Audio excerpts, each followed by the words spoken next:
Okay, guys, going back to Ask Scruff. Now, this is for Jay. Let's salute to you, kid.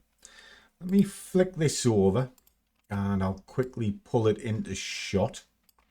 I've just finished doing it for Nez, but what I actually did for Nez was I ended up trading that and showing you how to do it in real time. So look in this area down here in the video vault, trading clinic. You've got them all in running order. You'll find that one in there shortly because it's just rendering. Okay, and that video is just for the guys in the squad if you're looking for it publicly. Right.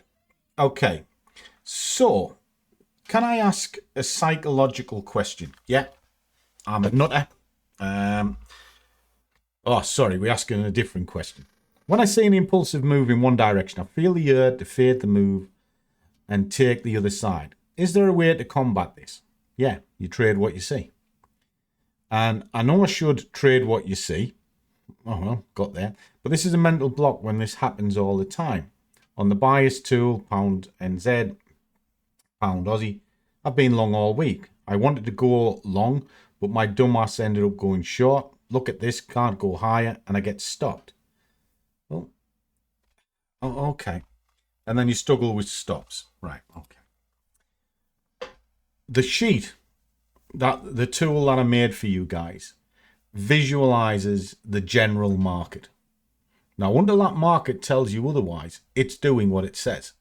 And that's kind of where I keep my consistency, and you see it day in, day out. And the amount of times where you guys just chuck a random chart at me and I call it is all based off that bias tool.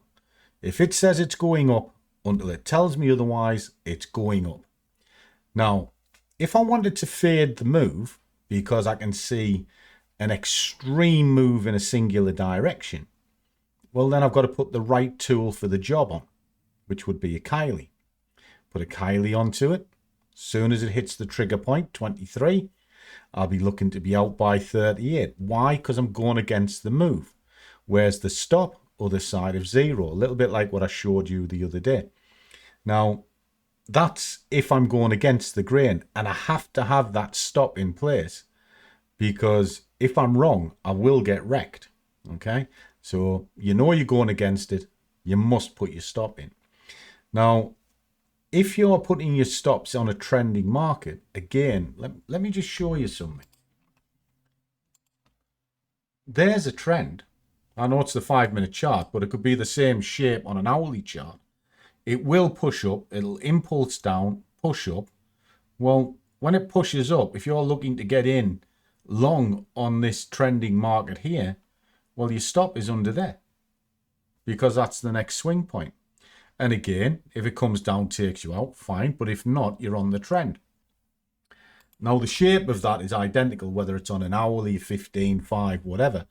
Now, if you're doing your stops on 5-minute charts in a trending market, it'll just tear you a new one every time because the market will come down and test it. You want to be looking at 15 minutes to an hourly for your stops and look for a major swing and ensure it's underneath it. But if it's too far away, then you've got to ask the question, is it worth it? And if the answer is no, it's not worth it, don't take trade. It's that simple. You don't have to be in the market to make money.